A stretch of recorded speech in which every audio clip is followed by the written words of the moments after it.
Apocalipsis capítulo 22, versículo 1. Yo sabía la semana pasada que no podía quedarme sin darles la segunda parte. Tenía la presión del Espíritu Santo. Estamos con una sección importante ahora que tiene que ver con los fundamentos. Mire lo que tenemos aquí, la declaración que tenemos aquí. Hermanos míos, el fundamento es Jesucristo. Él es el fundamento. Y estamos en esa sección, estamos por terminar esa sección. Seguro la próxima semana entraremos para tocar el último tema de esa sección que tiene que ver con a Dios sea la gloria. A Dios sea la gloria. Pero en medio de las batallas, de las luchas, de las dificultades, el Señor puso esta palabra en mi corazón con respecto a ese fluir de la gracia y de la gloria maravillosa del Señor. Y saben que el Espíritu Santo que nos dirige, pues de repente, hermanos míos, no le ponemos toda la atención. Y el Señor puso esta palabra en mi corazón. La semana pasada estábamos orando. Los sábados normalmente tomo el tiempo para orar y preparar la enseñanza, esperar del Señor.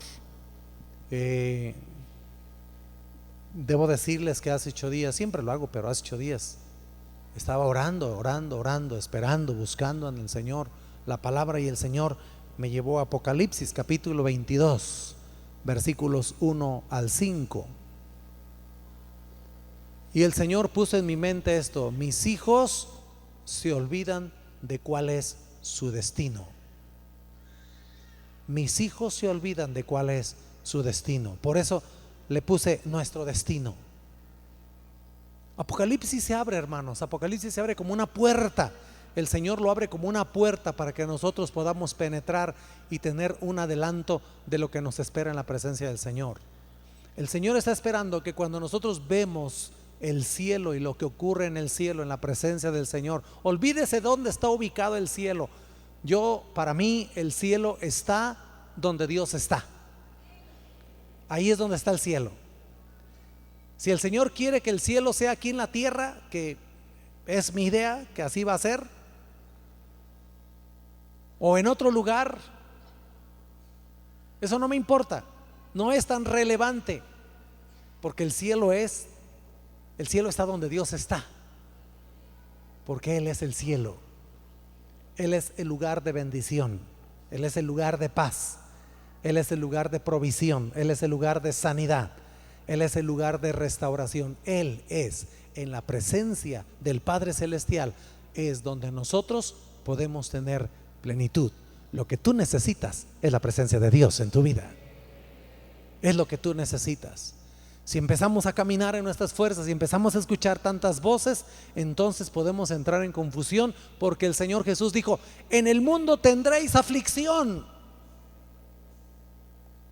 Estamos advertidos que en el mundo tendréis aflicción, que en el mundo vamos a tener situaciones complicadas, difíciles, pleitos, celos, iras, contiendas, disensiones, herejías, enemistades.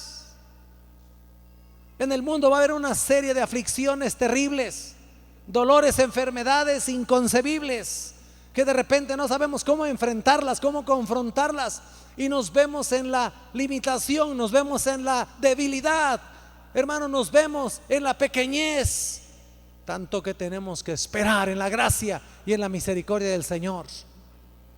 Pero estábamos advertidos que en el mundo tendréis aflicción. Voy pues a preparar lugar para vosotros, dice San Juan capítulo 14. Y si me fuere y os prepararé el lugar, vendré otra vez y os tomaré a mí mismo, para que donde yo estoy, vosotros también estéis. Tu destino es la presencia de Dios. Ese es nuestro destino. Después me mostró un río limpio de agua de vida, resplandeciente como cristal, que salía del trono de Dios y del Cordero. En medio de la calle de la ciudad, y a uno y a otro lado del río, estaba el árbol de la vida, que produce 12 frutos, dando cada mes su fruto, y las hojas del árbol eran para la sanidad de las naciones.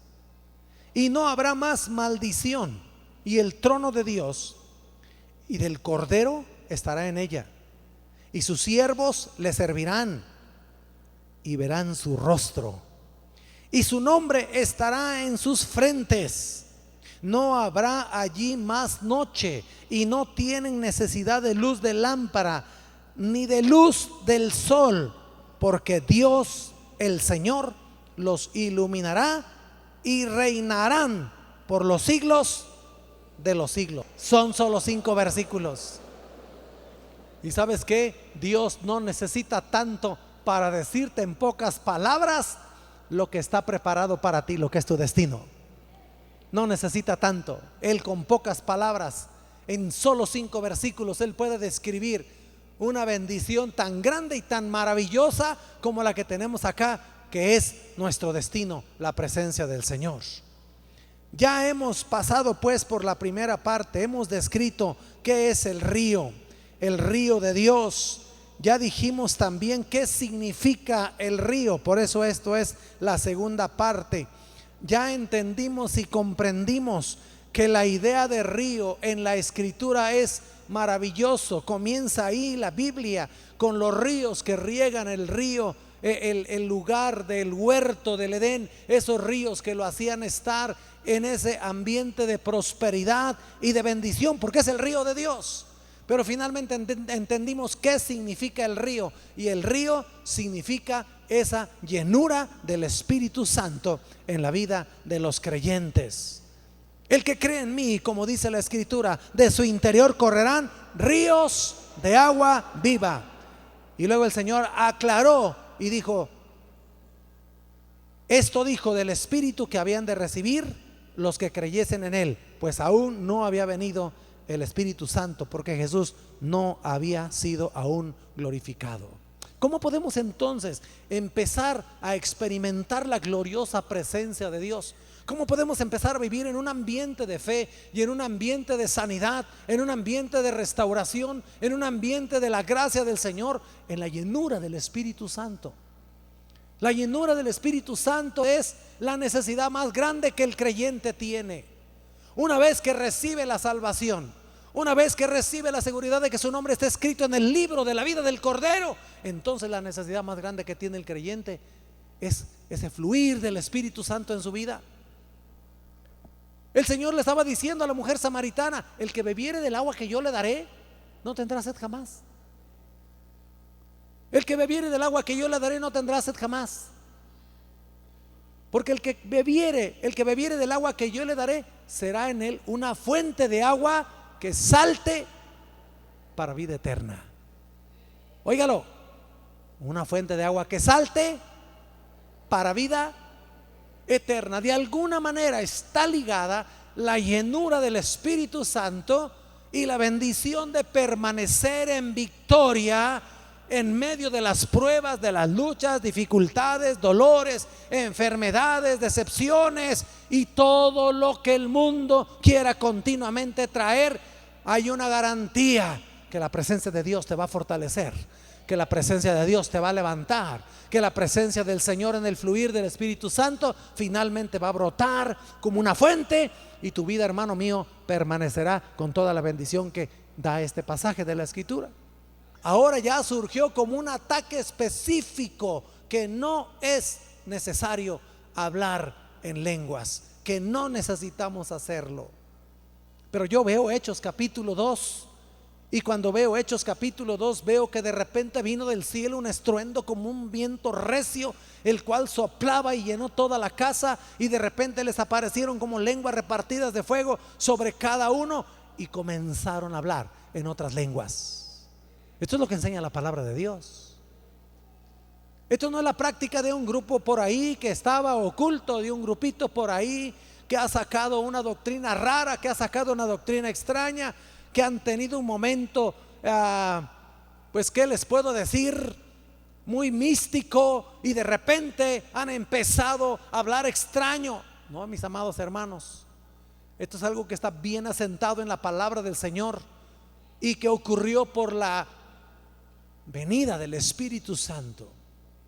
Pablo en el capítulo 19 del libro de los Hechos está visitando a unos discípulos. Él anda predicando el evangelio y de repente llega a un lugar y les hace la pregunta a estos creyentes que están ahí: oigan, ¿ustedes recibieron el Espíritu Santo cuando creyeron? Y aquellos discípulos dijeron: ni siquiera sabemos si hay Espíritu Santo. Estoy hablando de Hechos capítulo 19 versículo 1 en adelante. Por favor, anótenlo, léanlo, analícenlo, estudienlo. Oiga, ni siquiera sabemos si hay Espíritu Santo. Pues entonces, ¿en qué fueron bautizados? Pues fuimos bautizados en el bautismo de Juan. Pablo les dijo: Juan predicó un bautismo de arrepentimiento para perdón de los pecados, pero él dijo claramente que habían de creer en el que había de venir, en Jesús. Y dice la palabra entonces que fueron levantados y fueron todos bautizados en el nombre del Señor Jesús. Y habiéndoles impuesto Pablo las manos, vino sobre ellos el Espíritu Santo. ¿Y cuál fue la señal? Comenzaron a hablar en otras lenguas. Pero no solamente comenzaron a hablar en otras lenguas, sino tuvieron una bendición tremenda, que es lo que yo estoy esperando. Ay, yo no sé si darles un adelanto qué va a pasar en Vida Victoriosa 2017. No se los voy a decir, van a tener que aguantar. Pero les digo entonces que la cosa se está poniendo buena, ¿ok? Que la cosa se está poniendo buena y que tenemos una dirección del Espíritu Santo. Y entonces en Vida Victoriosa 2017, la cual usted no se puede perder, va a tener una sorpresa tremenda, porque creo que tendremos una visitación del Espíritu Santo. Pero dice la palabra que lo que ocurrió en aquellos de Hechos capítulo 19, después de que Pablo les impuso las manos y ellos empezaron a hablar en lenguas, que esta es una primera parte. Es una primera parte. Mire, yo me convertí hace 43 años aproximadamente. Y hace 43 años, hermanos míos, el asunto del fluir del Señor, aun cuando ya tenía muchos años, tal parece que la sentencia que esta gente atacando la familia se ha propuesto, y como ellos decían, se necesitan 100 años para poder cambiar la cultura de una generación, y ellos apostaron por cambiar la mentalidad de una generación para llevarla de una generación de fe a una generación materialista, a una generación totalmente humanista, y están avanzando en ese asunto. El Espíritu Santo en nuestro tiempo se puede señalar que fue derramado en el 1906. En 1906 vino esta llenura del Espíritu Santo. Pero, hermanos míos, todavía hace 43 años, cuando una persona hablaba en lenguas, era como un santo, casi se le podía ver la aureola encima, era intocable. Automáticamente casi se pensaba que sus vestiduras iban a empezar a transformarse y a resplandecer a causa de las lenguas. Pero Hechos capítulo 19 tiene un ingrediente muy especial. Dice: y hablaban en lenguas y profetizaban. ¿Sabe que una de las necesidades más grandes que tenemos es que Dios levante profetas en nuestro tiempo?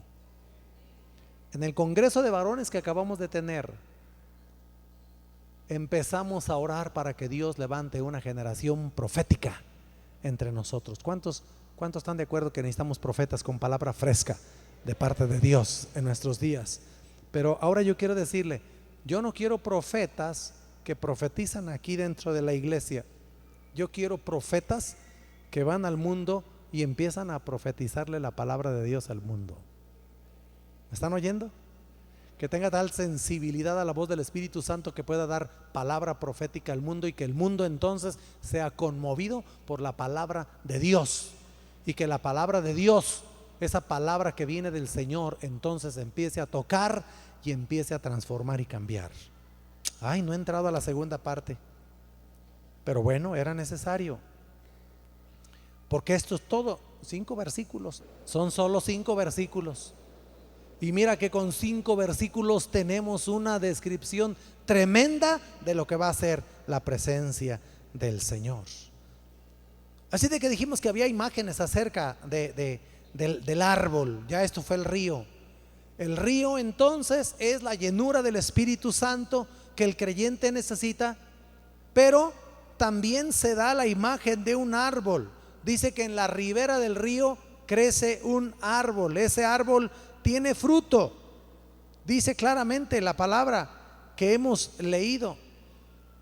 Y en medio de la calle de la ciudad, y a uno y a otro lado del río, estaba el árbol de la vida, que produce 12 frutos, dando cada mes su fruto. Y las hojas del árbol eran para la sanidad de las naciones. Y dijimos que el árbol entonces tiene una interpretación tremenda, porque si el río es la presencia del Espíritu Santo en la vida del creyente, es el Espíritu Santo el que hace que nosotros rindamos fruto. Esto significa los frutos del Espíritu Santo en la vida de las personas. No solamente los dones, por favor, déjeme decirle algo, es más importante los frutos del Espíritu Santo que los dones del Espíritu Santo, porque los frutos del Espíritu Santo hablan de carácter, de que usted ha sido formado por el Señor y de que finalmente ha sido cambiado y transformado, y usted puede entonces proyectar la presencia del Señor, el fruto del Señor en su propia vida: amor, gozo, paz, paciencia, benignidad, bondad, fe, mansedumbre y templanza. Frutos necesarios para poder manifestar el reino de Dios. ¿Me están oyendo? Son los frutos necesarios para poder manifestar el reino de Dios. Por eso necesitamos la bendición del Señor. Para el creyente, pues, el fruto de este árbol es un fruto maravilloso. ¿Se acuerda que en el huerto del Edén el hombre pecó, se apartó del Señor, y entonces el árbol de la vida fue guardado por seres angélicos? Dios dijo: no sea que vaya a alargar la mano, y ahora con todo esto que ha pasado en su vida, ahora vaya a alargar la mano y tome del árbol de la vida también y viva eternamente en la perdición. Pero ya vieron lo que está pasando en esta visión. En esta visión, el árbol ya no está prohibido. El árbol no está prohibido. El árbol está dispuesto para todos. El camino al árbol ahora está abierto. Los frutos del Espíritu de Dios en la vida de los creyentes, tocando su vida, ministrando su vida, cambiando su vida, guiando su vida totalmente. Ahora entienden por qué la palabra del Señor dice que hasta las hojas de estos árboles es para la sanidad de las naciones. ¿Por qué razón? Porque lo que nosotros somos ahora en Cristo, lo que nosotros manifestamos en los frutos del Espíritu Santo, aún lo pequeñito que caiga de nosotros, va a ser para la sanidad. Cuando usted está lleno del Espíritu Santo y va y ministra a las personas que están necesitadas, hambrientas, sedientas, en el dolor, en la aflicción, en la tristeza, en el luto, en la esclavitud de este mundo y del pecado que el mundo tiene, y usted llega lleno del Espíritu Santo como árbol de vida de Dios, usted abre el camino para que cualquiera alargue y tome del fruto del árbol de la vida que se llama Jesucristo el Señor. Pero usted es ese árbol de bendición, y lo que usted da entonces es para la sanidad de las naciones. Todos nosotros somos fruto de que alguien hizo una misericordia con nosotros, ¿no es cierto? ¿Usted se acuerda quién le habló la palabra de Dios? ¿Usted se acuerda quién le estuvo duro y duro y duro para que usted pudiera venir y escuchar, o fuera al grupo familiar, o en el trabajo, o en la ruta, o en la cárcel, o cuando estamos en los bautizos? Me encanta preguntar dónde fue que se convirtieron, cómo fue que se convirtieron, porque escuchamos los lugares más extraños de donde se les predicó el evangelio. Pero es que un árbol de justicia, un árbol de Dios estaba ahí para predicarle la palabra del Señor. Ahora, ¿de gracia recibieron? ¿De gracia recibieron? ¿De gracia recibieron? ¿Cuánto les cobraron? Entonces, si de gracia recibimos, demos de gracia y convirtámonos en verdaderos árboles de sanidad para las naciones. Para eso nos levantó el Señor. Hay aquí una declaración que me tocó grandemente. Oh, es que son solo 5 versículos. Pero ¿sabes qué dice esta porción? Algo glorioso. No habrá más maldición. No habrá más maldición. Aleluya, no habrá más maldición. Cuando la Biblia dice que no habrá más maldición, quiere decir que en la ciudad celestial, el cristiano, después de haber luchado muchas batallas en la tierra, finalmente no encontrará nada que lo aparte de la pureza que buscó en la tierra, pero que nunca pudo lograr a causa de nuestra imperfección. Pero allá no habrá más maldición, aleluya. Allá no habrá más maldición. Allá esas limitaciones se terminaron. Allá esa lucha incesante habrá cesado. Allá aquella debilidad habrá terminado. Allá, mis amados hermanos, no habrá más maldición. Aleluya. Ese es el número 4. Le doy el número 5. Los siervos de Dios verán el rostro de Dios. Finalmente miraremos el rostro de Dios. Hermanos míos, todos los grandes siervos de Dios anhelaron ver el rostro del Señor. Me recuerda aquel pasaje, Moisés en lo alto de la montaña, Moisés recibiendo los 10 mandamientos, Moisés, el gran siervo de Dios, ungido con un poder sobrenatural para abrir los mares, para hacer brotar el agua de las peñas, para hacer que lloviera el maná celestial y para conducir a aquella generación a la tierra prometida. Y ha entrado en calor Moisés en lo alto de la montaña. Está viendo el fuego de Dios, los truenos, los relámpagos, la mano de Dios haciendo aquellas tablas, escribiendo aquellas tablas. Y de repente Moisés, así entrado en ese fuego, le dice: déjame ver tu rostro. Déjame ver tu rostro. Déjame verte. Señor, como que ya estamos aquí en confianza y además estamos tú y yo solitos. Ni Josué subió, lo dejé un poquito más acá bajito, sí me acompañó, pero mira, no, Josué no se va a asomar. Josué es obediente, le dije que se quedara allá y además él está orando y ayunando también y sé que no se va a asomar. Y si tú me muestras tu rostro, es más, a nadie le voy a decir cómo eres. Muéstrame tu rostro. Muéstrame tu rostro. Qué gran anhelo de los creyentes. Porque hermanos, finalmente en aquel día se cumplirá la promesa que el Señor nos ha dado. Pero hermanos míos, cuando Moisés está clamando delante del Señor, Dios tiene que detener a Moisés y le dice: no podrás ver mi rostro, porque no me verá hombre y vivirá. Pero ¿sabes qué, Moisés? Has ido muy lejos. Has ido muy lejos, has sido fiel, has sido leal, has sido entregado, has sido consagrado, has arriesgado tu vida por mí, has abierto tu boca delante de reyes, de príncipes y de pueblos a favor de mi palabra para ellos. No te puedo dejar que veas mi rostro, pero vamos a hacer algo.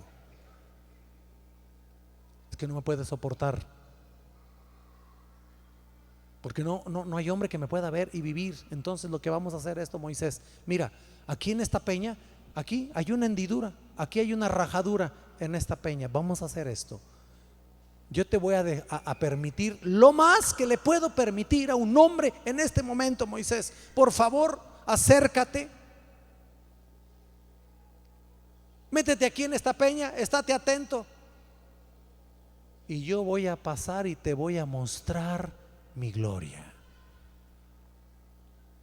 Pero en el momento preciso en que mi gloria esté pasando delante de ti, te metes en la peña y yo voy a poner mi mano sobre la peña para que no mueras.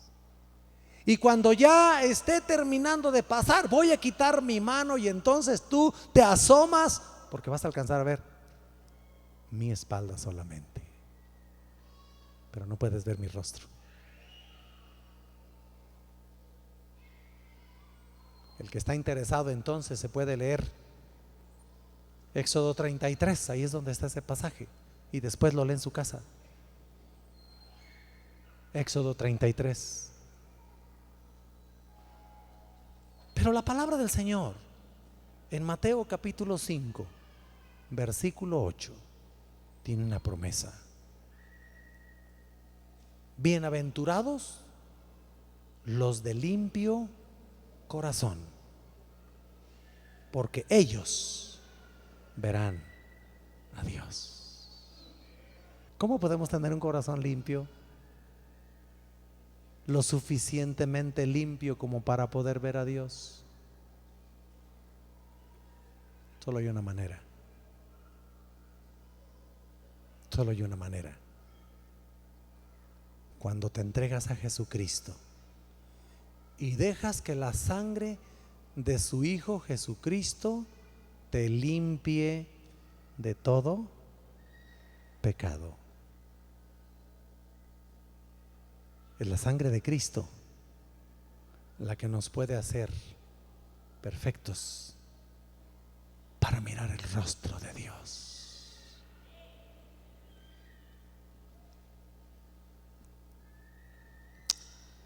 Estaban ahí los discípulos en ese ambiente de paz. San Juan capítulo 14.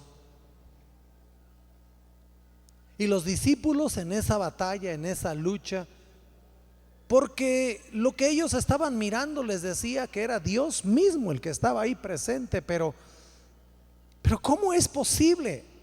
Lo que estaba en el corazón de Pedro, lo que estaba en el corazón de Juan, lo que estaba en el corazón de Tomás, lo que estaba en el corazón de Andrés, lo que estaba en el corazón de los discípulos, era, hermanos, una batalla espiritual. Era una batalla espiritual tremenda la que estaba en el corazón de los discípulos. Y entonces ellos estaban viendo las obras del Señor y estaban viendo el corazón del Padre Celestial en Cristo Jesús. Y ellos estaban oyendo las palabras de Jesús, que cuando Jesús hablaba, la paz de Dios llegaba a su alma, que cuando Jesús hablaba ellos recibían sanidad, que cuando el Señor Jesús hablaba los vientos mismos se podían aquietar. Pero estaban tan inquietos que entonces de repente se aventaron esta puntada.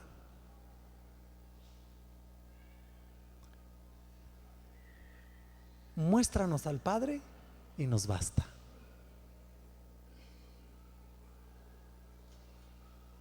Fíjese qué cosa. Cuando ellos dijeron esto, ellos estaban diciendo que efectivamente Jesús no era quien ellos pensaban que era, y que no era quien Jesús decía que era. Y en esa declaración toda su incredulidad estaba saliendo. Es como cuando tú estás en lucha, estás en prueba, estás en batalla y dices: Dios mío, ¿por qué me has abandonado? Nunca te ha abandonado. Él no te ha abandonado. Es tu crisis de fe lo que te hace no poder ver quién está contigo. Pero Él nunca te ha dejado. Hermano, nunca te ha dejado. Nunca te ha dejado. En lo peor de tu vida, nunca te ha dejado. En el dolor más terrible, nunca te ha dejado. En la persecución más terrible, nunca te ha dejado.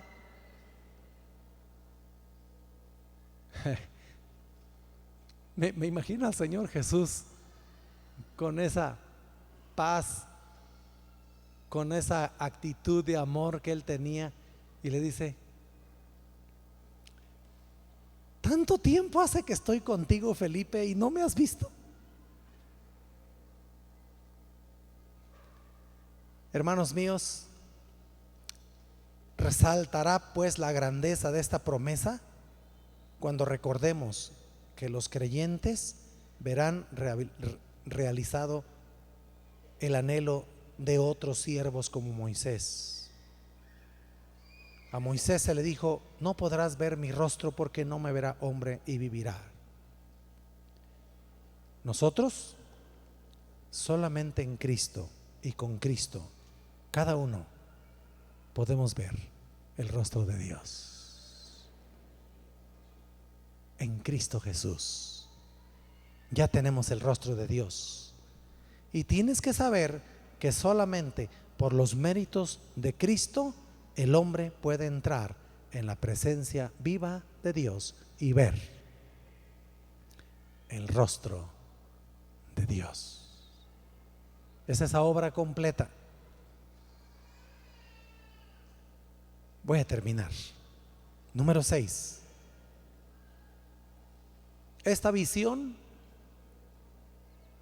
del río de Dios, de los frutos del árbol, de mirar el rostro del Señor, produce la perfecta consagración. Este pasaje nos habla de eso. Este pasaje nos habla de una perfecta consagración. Hermanos míos, este pasaje dice que los habitantes de esta ciudad, que se menciona en Apocalipsis capítulo 22, versículos del 1 al 5, tendrán la marca de Dios en sus frentes. Tendrán la marca de Dios en sus frentes. Esa marca demuestra que le pertenece totalmente a Él, de una manera absoluta y por siempre jamás.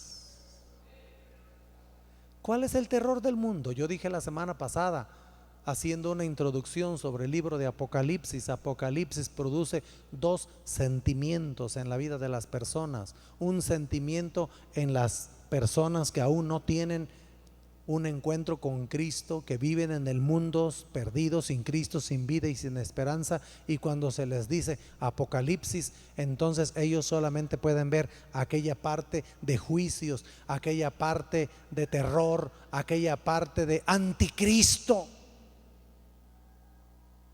Y la gente del mundo está más enterada que el anticristo pondrá un sello en su frente o en su mano derecha, y hasta se lo saben que es el 666. Pero pregunte usted a una persona en el mundo si sabe que también Dios sella los suyos. Pero yo debo decirle que efectivamente Dios también sella los suyos. Y entonces Él dice: este está apartado, esta está apartada, este otro está apartado también. Y si usted está apartado, entonces nadie lo podrá arrebatar de la mano del Señor. Nadie lo podrá arrebatar de la mano del Señor. Por eso, hermanos míos, produce la perfecta consagración. Si yo ahora entiendo, comprendo, estoy seguro de que mi nombre está escrito en el libro de la vida del Cordero, y que además tengo el sello de Dios en la frente. Hay que entender que lo que vivimos en el Espíritu apenas son las arras de nuestra herencia. Él apenas nos ha dado el comienzo, el enganche, lo primero para que nosotros empecemos a gozar de los bienes venideros. Esto es gozar de los bienes venideros. Gozar de los bienes venideros no es tener más comida, no es tener más casas, no es tener más carros. Gozar de los bienes venideros es empezar a experimentar la gloria de Dios en tu vida, teniendo el sello de Dios de pertenencia. Aleluya. Mira, lo bueno cuando tú tienes el sello de Dios es que Satanás sabe que tú ya no le perteneces. ¿Cuántos tienen el sello de Dios en su vida? Han sido sellados y ahora le pertenecen al Señor. Aleluya. Número 7 y último, ya. Produce la adoración perfecta. Hermanos, donde Dios está, se convierte en un ambiente de adoración. Mire cuál fue su reacción. En cuanto usted empezó a tener noticias de la bendición que representa el río de Dios, de la bendición que representa el árbol de la vida, de lo que representa el sello de Dios puesto en la frente de sus hijos, su reacción ha sido aplaudir, su reacción ha sido gritar, su reacción ha sido gozarse. Esa es la reacción, porque donde Dios está se desarrolla un ambiente de adoración perfecta. ¿Qué es lo que nosotros tenemos que hacer? Tenemos que entrar en esa perfección de la presencia del Señor. Una vez que tomas del río de Dios, gozas de el fruto que crece en la ribera y ves el rostro de Dios, no queda más que adorar al que vive y al que está sentado en su trono. Mira cómo termina la promesa. Mira cómo termina este pasaje con una promesa tan maravillosa. Dice así: y reinarán por los siglos de los siglos. En su servicio, hermanos, los creyentes encontrarán la perfecta libertad. Yo quiero llamarles esta mañana que si sabemos que ese es nuestro destino, que nuestro destino es la presencia del Señor y que nos aguarda un lugar maravilloso de la presencia del Señor, donde no habrá más llanto, ni más tristeza, ni más dolor, ni más aflicción, entonces yo quiero animarte a que en esa perfecta libertad de la presencia del Señor empecemos a servir a Dios con alegría. Empecemos a predicar el evangelio con alegría.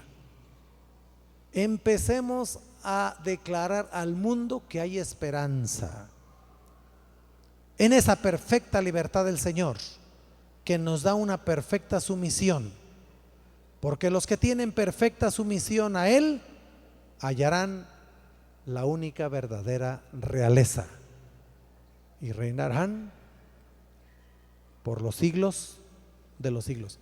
Quiero hacerles notar un detalle. No dice y reinará. ¿Me oyeron?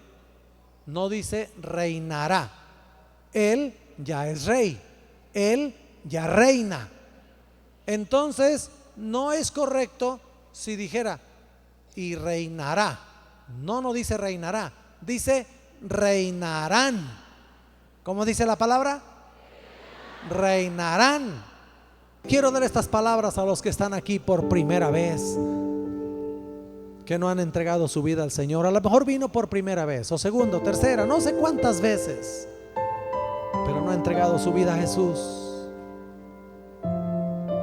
Para encontrarse con Dios se necesitan dos cosas. Número uno, pedir perdón a Dios por todos sus pecados y proceder al arrepentimiento. Y número dos, reconocer a Jesucristo como su Señor y su Salvador personal.